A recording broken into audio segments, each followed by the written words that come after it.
This Monday morning edition of Pucks Across Borders on Sports Addict Live and Total Apex Sports, brought to you by none other than First Round Collectibles. What's your favorite sport? Hockey, football, basketball, baseball, maybe even wrestling. Whatever sport card you want, you can get it at firstroundcollectibles.com. And right now, with the promo code Sports Addict, you get 10% off whatever sports card your heart desires. That's right, 10% off with promo code Sports Addict on firstroundcollectibles.com. That's the number one, STRoundcollectibles.com. First Round Collectibles, sports cards for sports fans. Yeah. Let's go. We just gotta go hard. I go the hardest. I bring the pain. Not what you used to. It's all part of the game. Yeah, I just gotta go hard. I just gotta go hard.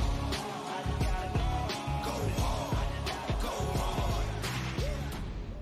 Yeah. Oh yeah, the beast back. Adrenaline pumping through my veins, can't relax. Original, I am not the same as these cats. I sting them if they... And welcome Monday morning to Pucks Across Borders on Total Apex Sports, Sports Addict Live. Morning show, new time, 9:30 a.m. Thank you so much for joining us, whether you're watching now, whether you're watching later in the day. We appreciate you breaking down everything from the weekend and the games ahead tonight. First, let me introduce very busy man, I'm sure. You read his work about the NFL on Gridiron Heroics. John, how you doing, my friend?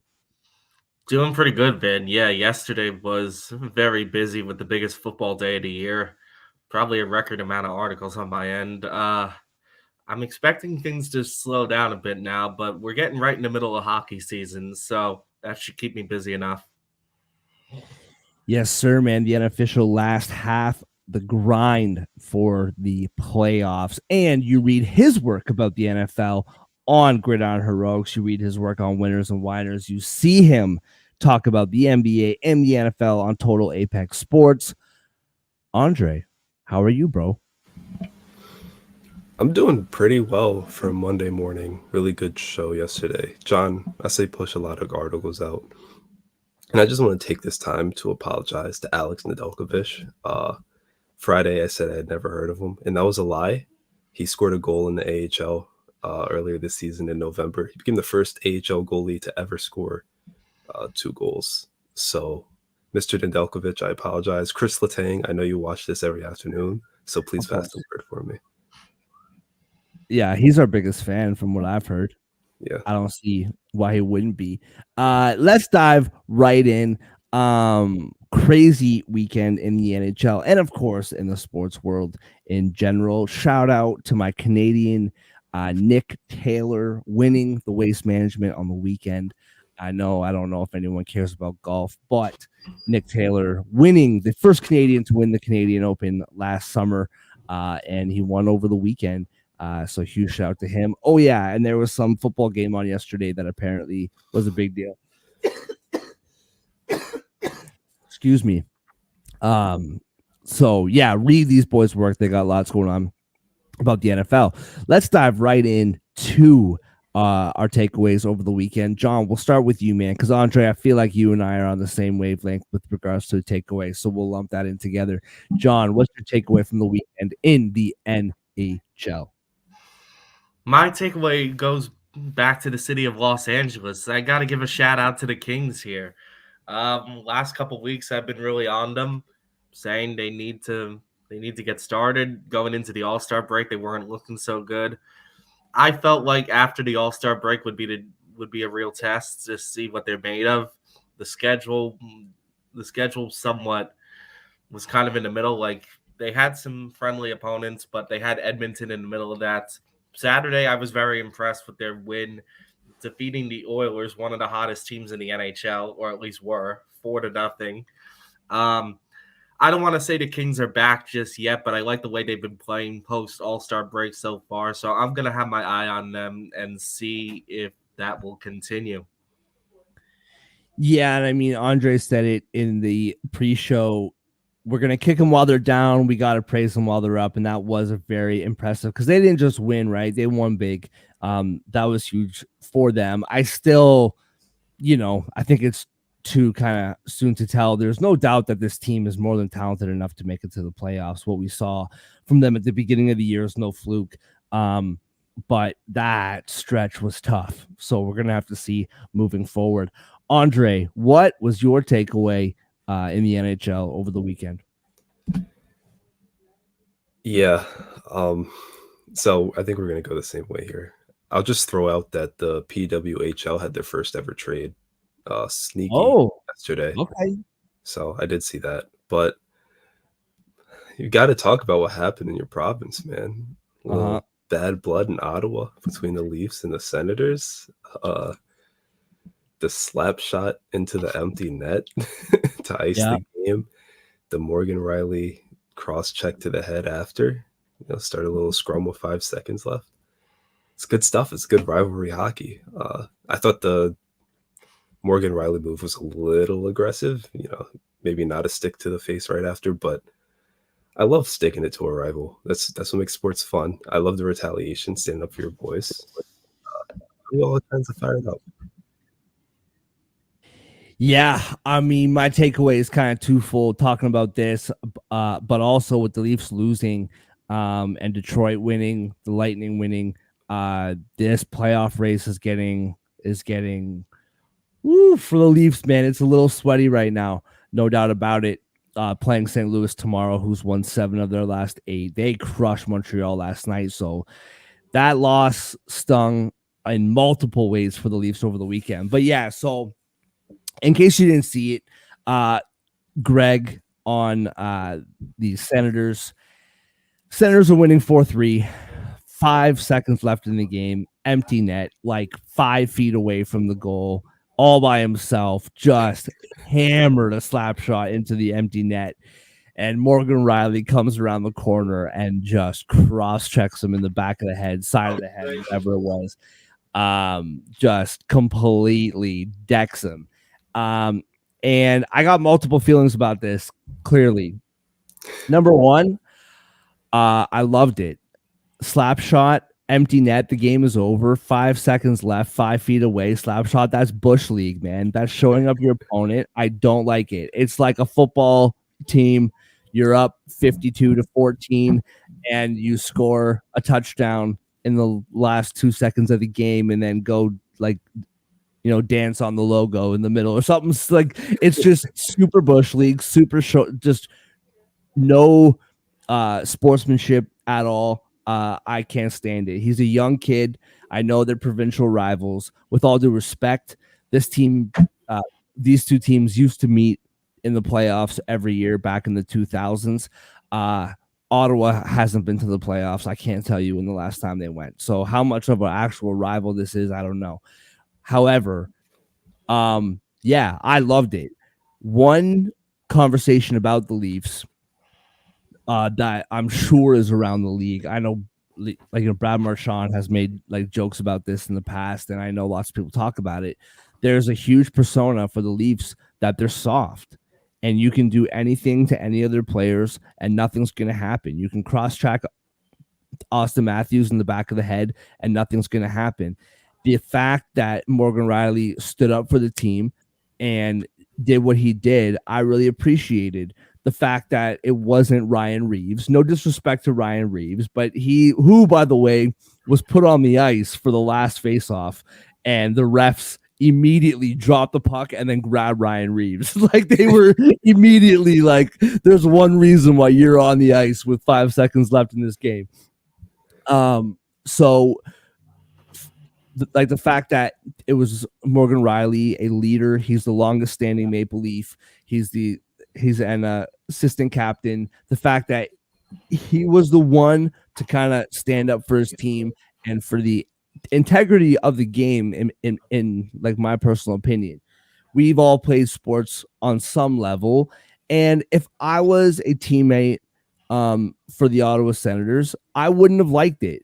I know Giroux was asked about it at the end of the game, and you could tell like he wasn't gonna straight up blast his teammate, but you could tell like he was uncomfortable with it. He didn't like it. And like Claude Giroux's been in the league forever. He's a vet.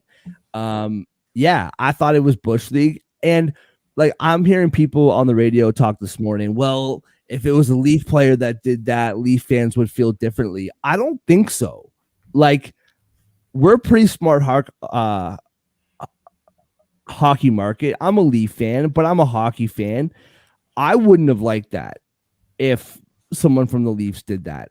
I don't like it. I thought it was Bush League. Now, that being said, in-person hearing from Morgan Riley, which means most likely minimum of 5 games. We lost that game. Detroit wins. Tampa Bay wins. Tampa Bay leapfrogs the Leafs. They are now in that third wildcard spot with 61 points. The Leafs are in the first wildcard spot with 60 points. Detroit also has 60 points. Morgan Riley is one of our best defensemen. Is he the best defensive defenseman? No. But he's one of our top guys, if not the top guy. We can't afford to lose this guy for 5 games. So as much as I appreciated it, I liked it. As soon as I saw that slap shot, I was screaming at the TV and I saw Morgan Riley come and I was like, yeah, get him. Like, no good. That being said, we can't afford to lose that guy for 5 games right now. So do I wish it was Ryan Reeves? Yeah, because he doesn't play every game anyway. But yeah, I like the response from Riley. I didn't like the slap shot, amateur hour. However, that loss, we can't afford to lose him for 5 games. So we'll see what happens. Personally, I'd be curious to know what you guys think about this. And maybe there is some Leaf homer in me. You guys can talk some sense into me. In the NFL, you have the taunting penalty, right? However many yards that is, 10, 15 yards or whatever. To me, I don't think there should be a 5-game suspension here. Cross check to the head, okay. But like there is a code. There is this, like, I don't know. I feel like because it was like amateur hour by Greg, I feel like the penalty should be less. And maybe I'm just being soft on my guys. I don't know. I'd be curious to know what you guys have to say about that, but I don't know. To me, everybody's saying the same thing. Like the guy had it coming. Like that's, you know what I mean? John, you want to go first? Or you want me to tackle it? I mean, I've said this before on the show. I'm a big believer in players policing themselves, so I don't really have a lot to add there. It's safe to say I'd probably side with Mark here. Yeah, I think the punishment's only so harsh because it came after a goal. Otherwise, I mean, he deserves a suspension, but if it was during play, it would only be like a game or 2. I think it's really because it was after a goal and it got so much attention. Yeah. That's how I feel about the suspension. Yeah. No, I 100% agree. I 100% agree. We didn't talk about this pre-show, but any bad beats over the weekend, boys?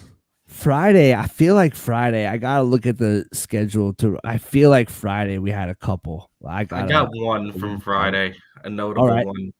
All right.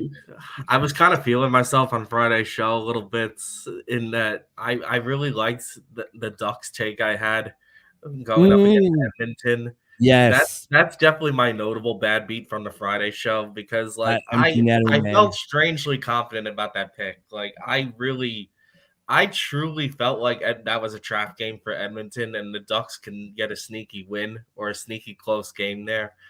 But I probably should have known better. The sports books baited me with that minus 105 plus 1.5. And, it was looking good for 2 periods, but Edmonton scored 3 goals in the third period and they ended up winning by 2. And got to give them credit. They didn't sleep on that game. They just decided not to show up the next night instead. I think it was the right pick, dude. Still, like I stand by it. Like the Ducks were up 3-2 in the third period, man. It's not like the Oilers were winning 5-1 and the Ducks crawled back to 5-2. Like the Ducks were winning that game. So I stand by that pick, dude. I'm right there with you. You got any bad beats on the weekend, Andre? I think that was easily the worst because the Ducks Yeah. were up 3-2 with like 10 minutes left. But I told you guys, I messaged you guys on Friday night. The Rangers up 3-1 with, I don't even know, like 5 minutes left or whatever. Oh my gosh, yeah. And then the game suddenly in overtime. I know. That -1.5 that we all took except Iraq just kind of crumbled very quickly. I had personal money on that game on the -1.5, and when Chicago didn't win in overtime, I didn't even care about my wallet. I'm like, I'm so glad Iraq wasn't right. That guy snuck onto our show and almost delivered us a friggin' bad beat all by himself.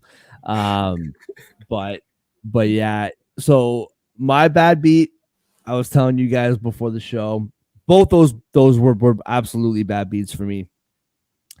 I did have a bad beat on Saturday with Vancouver, man. I had Vancouver to beat Detroit, and Detroit comes from behind and wins the game in overtime. But yesterday, man, Super Bowl, I did pretty well in my picks in the Super Bowl, made some money, feeling good. FanDuel had like a $5, like you have to pick specific markets, and if you get them all right, you get your money plus a bonus, blah, blah, blah. One of the markets was Gatorade color. And I got all the other 4 markets right. The Usher outfit change, and I picked heads, and I picked the Chiefs, and I picked the over, and I got everything right. But the Gatorade was purple, and I picked orange. And I was this close to having a very, very good financial day. And instead, it was just borderline. But like I said during the pre-show, there's nothing more degenerate than being upset that the Gatorade color was purple. That's like that has to be like a low for gamble. Like when you're in a bad mood because the Gatorade color wasn't the one you chose. I don't know. Maybe second guess a couple life decisions. I don't know. I got to think about that. I got to think about that today as we head into a night of gambling in the NHL. And speaking of which, let's move on to the games on the ice tonight. Both your teams are in action. We'll start with you, John. We got the Seattle Kraken in New Jersey. New Jersey was -148, as you see on your screen. Now DraftKings has them at -142. Seattle is +120. That might be because I sprinkle a little bit on Seattle, but we'll get into that. I'll get into that in a minute. -1.5 on the puck line for the Devils is +170. +1.5 for the Kraken is -205. The over is 6.5 at -102, and the under is -118. John, bless you. And what do you see in this game tonight? I need to bless the Devils, honestly, because like they're in a rough stretch right now, having lost the last 2 games. Since Jack Hughes has come back, they're 0-2. I mean, Saturday night in particular, very tough loss, 1-0 to the Canes. Canes are just that team that has our number. I can't explain it. They just always beat us. Getting back to this game, I don't think this could be a matchup of 2 more polar opposite teams. The Devils are the flashy scoring team that try to go up and down the ice. And Seattle's definitely a team that doesn't score a lot, but it has great defense and goaltending. So definitely a clash of styles of play here tonight. The bias in me really wants to pick the Devils, but at the same time, there's not really a great bet on the board either. Because, like, as we all like to joke about here, the Devils on a puck line avoid it. Just avoid it. I Mhm. don't trust them here on a puck line, to be honest. But I do feel like they're gonna win the game. I just think that minus 148 is a lot. So I'm debating whether the 60-minute line is the move here for the Devils. Because I do feel like they're gonna win the game. I don't think Seattle can keep up with them scoring wise. Just I don't trust the Devils to win by 2. So I'd say, and the over under is really shaky because, like I said, these two teams are such a contrast to each other. I'm gonna lean towards Devils 60-minute line for this. Well, first of all, my very godly mother will have an hour-long conversation with you about why we do not bless the Devils. So I'll give her your number and you guys can hash that out. But in all seriousness, the big question for me, John, and I'm sure that you will attest to this as well. The Kraken are by far the better goaltending team this year, by far the most consistent. And so for me, that's what's extremely concerning. Understood Seattle 27th in the league in goals per game. The Devils are by far superior in scoring for sure. The defensive end and the goaltending is what really concerns me about this game for the Devils. Kraken, they've only had one game since the break, 2-7 since their winning streak. So the Kraken aren't like high rollers right now either. Devils 4-9 since early January, 1-4 in their last 5. The goaltending matchup is enough for me to pick Seattle here plus 124. I would also debate whether or not the 60-minute line for the Kraken is up for grabs here. I don't think you need to get that greedy. It was plus 180 last night. I'm not too sure what it is now, but plus 124 or plus 120, I guess it is now. That's more than enough for me. I don't really need to get greedy with the 60-minute line. But I just think it's the goaltending. I can't shake it with the Devils, and I get super nervous about it. Now Hughes is back. Obviously, that's going to matter. I don't know. I get nervous about it. Really for that reason alone. And that's my stance on it. Andre, where are you at with this game?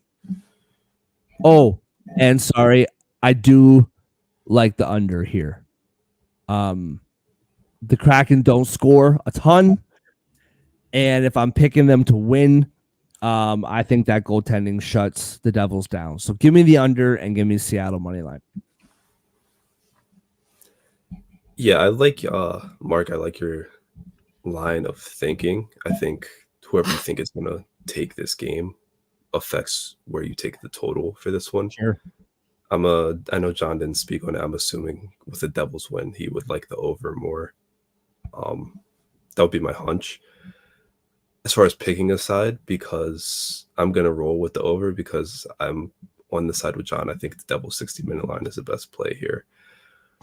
They just got shut out. He said Carolina has their number. I mean, that has been pretty true for the most part. But a 1-0 game, it's so uncharacteristic of this Devils team.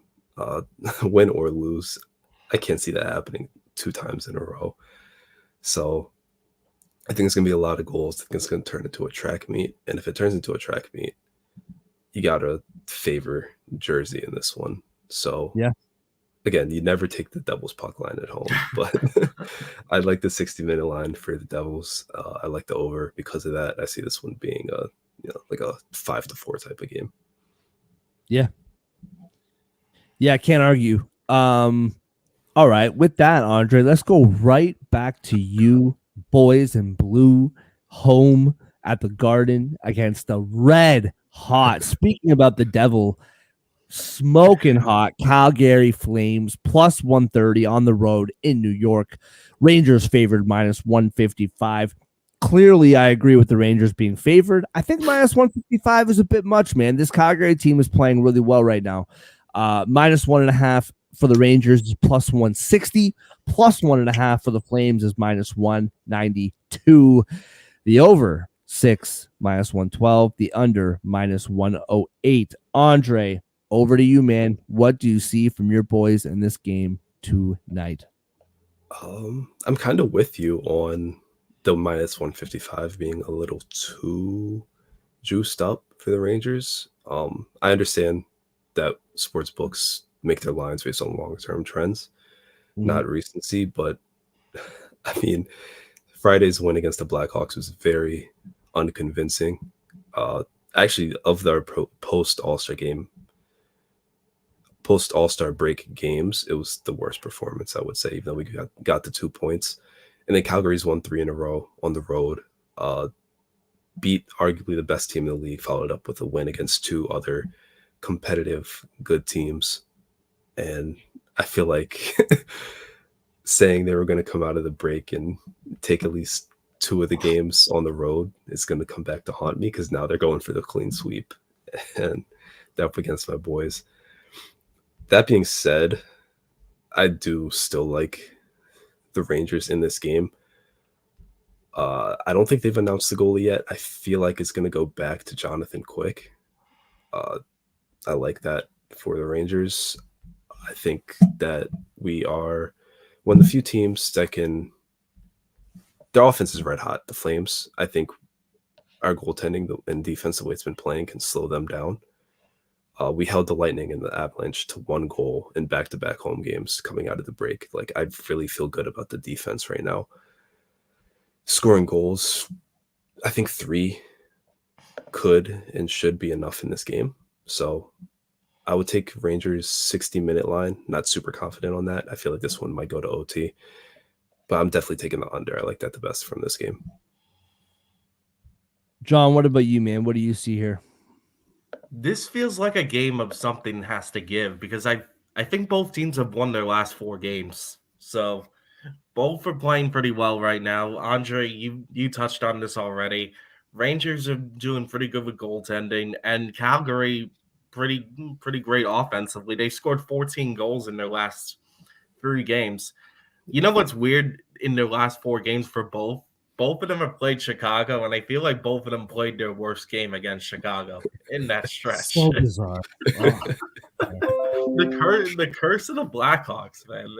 I can't get over it. I really can't. I'm a little torn on this one because, like I said, both teams are playing pretty well right now. I will say, if the Rangers, the biggest difference I've noticed in stats is the power play. Rangers definitely have by far the better power play, 26% compared to 15 for Calgary. Otherwise, they're close to even in almost everything else. Calgary's been on the road. I think they're getting in their last 3 games, and they played the last 2 against the Devils and Islanders. So what I'm trying to say is I feel like they're getting comfortable around here. They're hot. The value's definitely on their side. Maybe a little biased. I mean, wants to see them win. I don't know. I think I might take a shot at Calgary here with the plus 130. It's attractive. Yeah. So I got a little bonus bet action. I made a little 4-game parlay already. Because what else do you do at 6:30 in the morning? Then I did put the Rangers money line into a parlay. I will say this though, I'm really fascinated by this game. I think not by far, but I think this is the best game of the night. Like you guys said, both teams winning 4 in a row. Both teams playing a very good stretch of hockey, and both teams really needed a turnaround.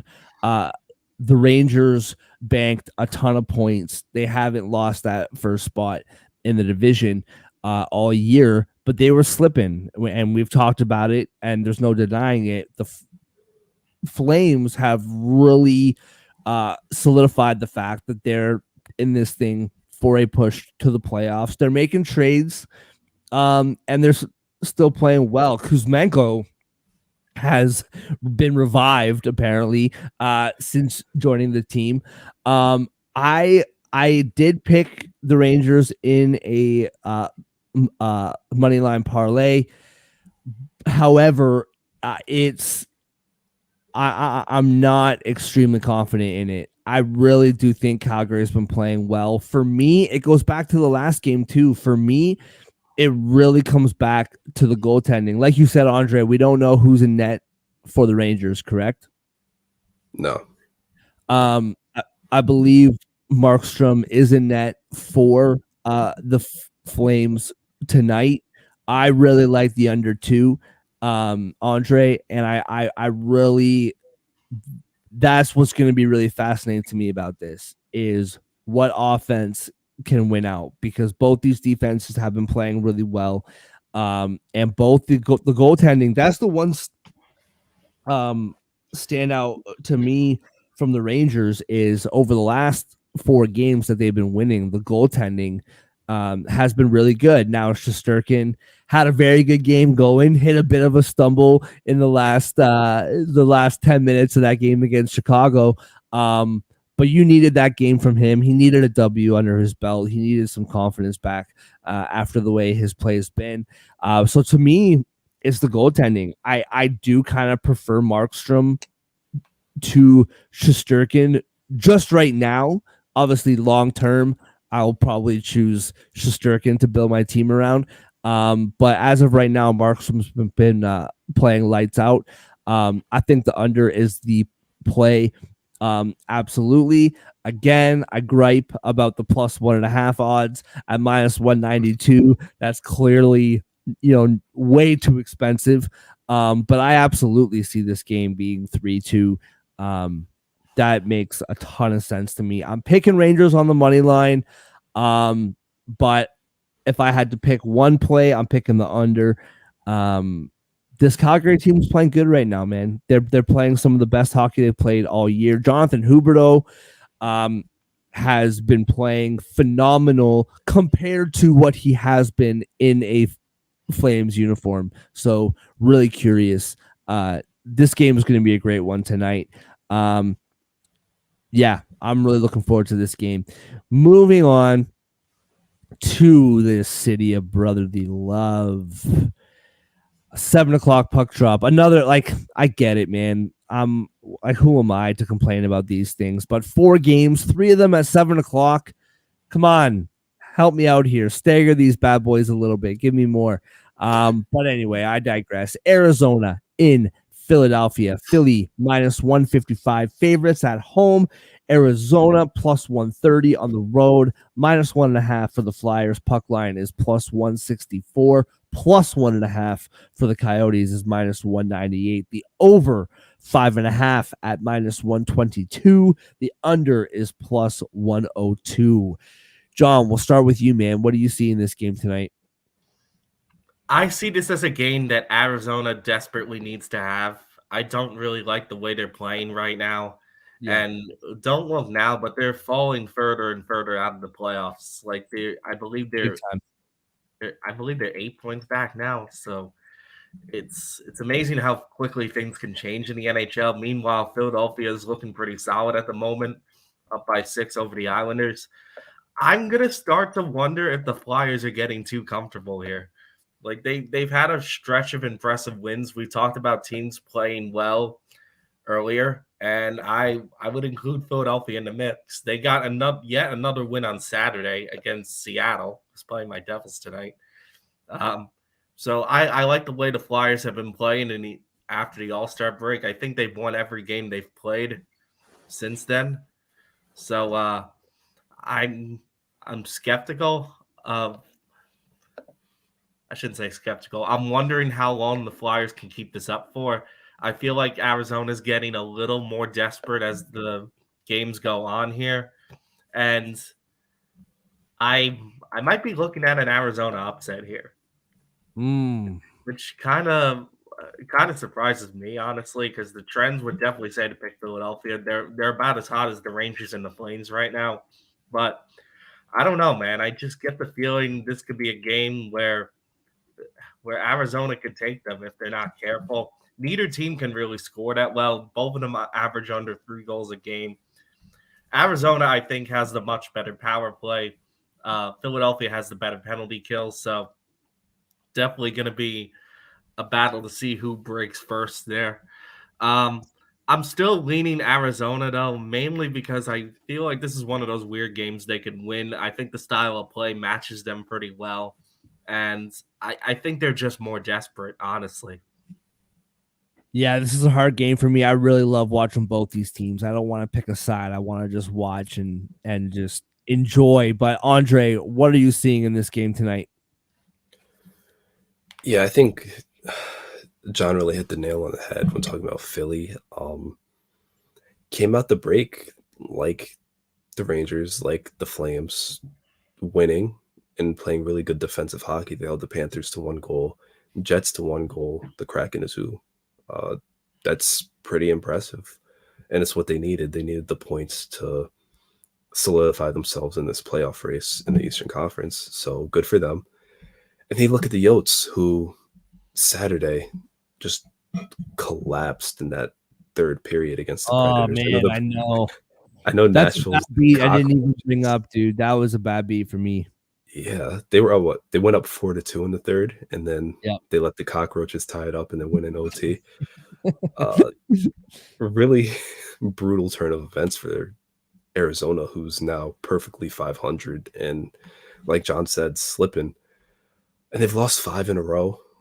4 of those games came on the road. I think they have a 6-game losing streak on the road going into this game. And I don't see them having offensive success against this Flyers team right now. The Flyers have the second best PK that can neutralize Arizona's power play, which is really good. I think just under 23%, 11th in the league. And then if the Arizona's not going to score, you're only asking the Flyers to score like 1 goal, 2 goals, and they're taking home a win. I can very easily see that, especially with the way Arizona's been allowing goals lately, 3+ during every game in their losing streak. So I'm gonna roll with the Flyers -1.5 here. I feel like they're gonna comfortably win this game, and I know the margin's kind of slim, but I think I'm going to take the under also, the under 5.5. Yeah, the total. I'm not too sure how I feel about the total. I do think the under is a good play. The 5.5 is just so like it can be a 3-2 game and an empty net. Like it's just like that's a really the 5.5 is a really tough number, but I can absolutely see that happening. I've talked about this all year for both of these teams. I really like both of these teams. I think the Coyotes have a really good thing going right now. It's always been hit or miss for them to make the playoffs, but for the future, I mean, who knows like where they are in the future? But I mean, as far as a team itself goes, I really like this Coyotes team in the next 2, 3, 4 years. The Flyers, though, like I've been on this team from the jump. The funny thing with the Flyers is you talk about their winning streak versus the Coyotes' losing streak. The Flyers were on a 5-game winning streak, and then they went on a 5-game losing streak, and now they're on a 3-game winning streak again. So, like you said, John, like maybe something's about to give. Like they like go on this run, then they lose a bunch of games. Now they're winning games. Maybe this is the game that it kind of breaks. I personally don't think so. I like the Flyers on the 60-minute line. I do think you're talking about the under. I do think that the Coyotes can keep this close. You both mentioned, I think especially John mentioned the Flyers, not the greatest scoring team. I can see this game being 3-2. I like the 60-minute line for the Flyers at -105.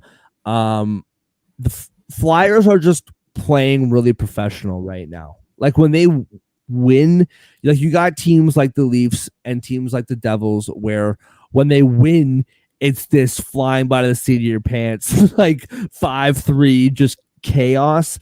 The Flyers aren't that way. Like the Flyers are just really professional wins. And they're just playing really good hockey right now. And I think this is just a tough time.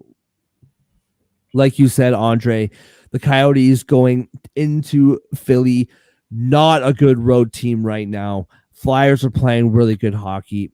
I see the Flyers winning this. I like the 60-minute lineup minus 105. I'm a little bit skeptical of the puck line. I do like the under at plus money under 5.5. I can absolutely see this game being 3-2, maybe even 2-1. My favorite bet, though, by far, is minus 105 on the 60-minute line. Also, Konechny anytime goal and Clayton Keller anytime goal. Both those two guys. What do we got here? Konechny plus 120, Keller plus 165. Also, a little shout out Lawson Krause plus 280 for a goal. That's a nice long time one. Let me just find this here. Logan Krause. He's not even on the shot prop. Throughout the day, keep your eye out for Logan Krause on the shot prop. He's getting 3 shots, making me money almost every night. And it's almost always solid plus money for Lawson Krause plus 3 plus shots. So I like that one. Keep an eye out for him on the shot prop market. All right, moving on to the last game of the evening. We have Minnesota in Vegas. Minnesota, talk about a team needing wins badly. Minnesota plus 120 dogs in Vegas, minus 142, minus 1.5 on the puck lines, plus 170, plus 1.5 on the puck line. For the Wild is minus 205. The over again is 5.5 at minus 122. The under plus 102. Andre, we'll start with you, bro. What do you see in this one? I want the Wild to win this game so badly, but I just don't know if I can see it. Yeah, I think we're on the same page with that one. I mean, kudos to them. I guess they've won both the games out of the break, 3-2 against Pittsburgh on Marc-Andre Fleury Day, 2-1 in Chicago. God, the freaking Blackhawks, man. 2-1 in Chicago last Wednesday. But I think this is a real test, and I'm not convinced that their 3-game road winning streak is going to persist. Vegas has Aiden Hill back, and they look like the team that won it all last year more often than not these days. Held Edmonton to 1 goal coming out the break, and then 3-2 win over the Yotes. If Aiden Hill's back in net, I can't really see Minnesota's offense the way it's been going, mustering much. And if Aiden Hill's in the net, Vegas tends to win. I think Vegas will win again. With him starting, I would take the Vegas 60-minute line at minus 105. I think that's really good value for them in this one at home. As far as the total, I would lean more towards the over 5.5. I think there's going to be enough scoring to clear 5, but that's another tricky one, like the Philly-Arizona game. So I'm just going to stick with Vegas 60-minute line as my bet for this one. It's a good thing that we're spread out across North America because I am coughing my face off this morning. I don't know what's going on over here, but maybe it's the early morning, just getting used to talking in the morning. Who knows? John, we'll go to you next, man. What do you see in this one? Yeah, maybe it's a morning thing. Who knows? Yeah, maybe so. Nobody ever feels that great in the morning. In this game, I'm a little shook by the total. Like 5.5 seems kind of low for these two teams because Vegas averages 3.17 per game. Wild average just under 3 goals a game, and Minnesota's penalty kills really bad too. So I could see Vegas, despite not having the best power play, maybe take advantage of that because Minnesota's like a 74% PK. Yeah, I think the total's really what's standing out to me here. I'm a little surprised it's as low as it is. I know Vegas is a good goaltending team, but still, Minnesota as well, not. I mean, I think they're bottom 10 in the league in goals allowed too. So I don't know. That's standing out to me for some reason. It's making me want to pick the under and ride it because I'm going to trust Vegas to shut them down. That's kind of what it's telling me here, or that it's leaning towards a low scoring game. So I I think of anything on the board, I'm gonna go with under 5.5. Just my logic here is that it just seems too weird considering the matchup here. Yeah, to me, this is kind of the theme of the day for me. Whether it's the Seattle game against the Devils, whether it's Calgary Rangers, I think Arizona Phillies just more the two teams don't score very much. Um, but the first two games that I mentioned and this one, it all comes down to goaltending and Aiden Hill, man. We talked about it on Friday. Like if he's in net, I just I don't see a team like Minnesota beating them. It's just kind of that simple. I think that Minnesota can beat them. I think that they are a much better team than their record suggests. I think that they're up and coming. They're 5-2 in their last 7 games, 2-game winning streak. You guys know I've been rooting for Minnesota. I really want to see them do well. But Aiden Hill, man, like that guy is just an absolute beast, and I just don't see them being able to beat them. Um, I do like the under as well, John. I'm gonna stay away on my own personal betting slip from the under. I do like it. But I'm with Andre here on the minus 105 60-minute line. I think I just I don't see the Wild getting pucks past Aiden Hill. He's just unbelievable. He's back to the way he was in the Stanley Cup run and before his injury. So to me, it's just, I don't know, plain and simple. Side note, Marchessault, take your pick. Goal scorer, shot prop. That guy's on fire right now. In a lot of ways, he's carrying the Knights, the Golden Knights. My apologies. Offensively, so I like anything he has to offer on the prop market for me tonight, and I'm picking Vegas minus 105 as well. All right, let's move on to our best bets for this Monday night, brought to you by none other than First Round Collectibles. Right now, with promo code SportsAddict, you get 10% off whatever sports card your heart desires. That's the number one, STRoundCollectibles.com. First Round Collectibles, sports cards for sports fans. Andre, we'll start with you, man. What do you see on the board as your best bet for tonight? Well, I don't know if we've ever had a slate that was this interesting and competitive. Like I genuinely Yeah, I agree with love you. all of these games. If I had to pick a best bet though, I think I'm going to go with the Golden Knights 60-minute line at minus 105. Trust them very much to beat this Wild team, especially with Aiden Hill back and balling the way he has been. Team just looks so much better right now, and they're at home. They're favored very clearly as they should be. I think this is a very good spot for them. Could see them winning by multiple goals, but at almost doubling your money for them to just win in 60 minutes, regardless of the margin, I like that more. So I'm going to take the minus 105 for the 60-minute line. Absolutely love it. John, what about you, man? What do you see as your best bet? I'm also gonna touch that game, but I'm gonna go to the total here. I'm really feeling that under.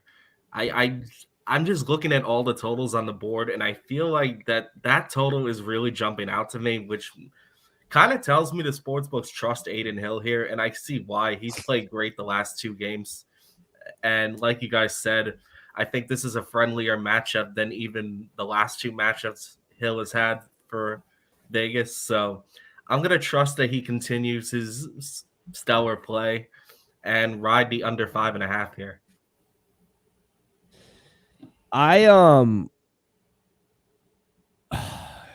Yeah, I think I'm gonna touch a total as well.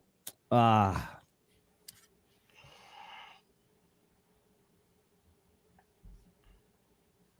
you know what, man? Screw it. Sorry, John. I'm taking Seattle plus 120.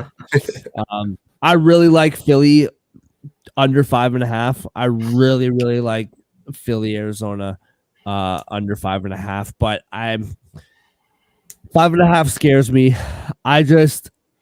It's the goaltending thing, man. I'm having a hard time seeing the Devils pull this game out tonight. And I think the minus 142 is super generous for the Devils. No disrespect to you, Unk, but I do think that Seattle pulls this game out at plus 120. Now, we do have a conundrum.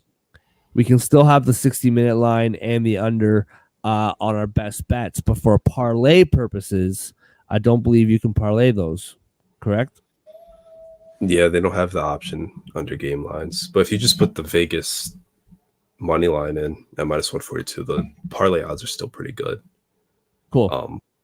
Yeah, the Golden Knights money line parlayed with the under 5.5 for that game is plus 232 together. The under on its own is plus 102. The Vegas 60-minute line, if you want to do that as a single, is minus 105.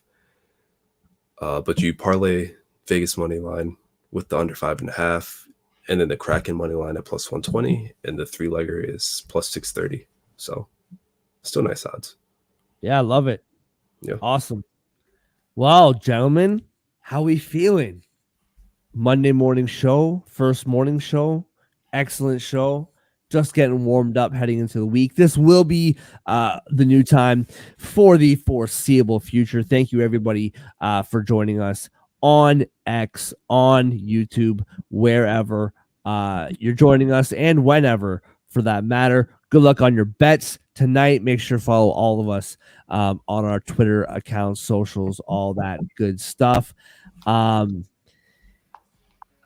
Yeah, that's it from me. Excellent stuff today, gents. Good luck on your gambling. We will see you tomorrow morning at 9:30. Until then, have a great rest of your day.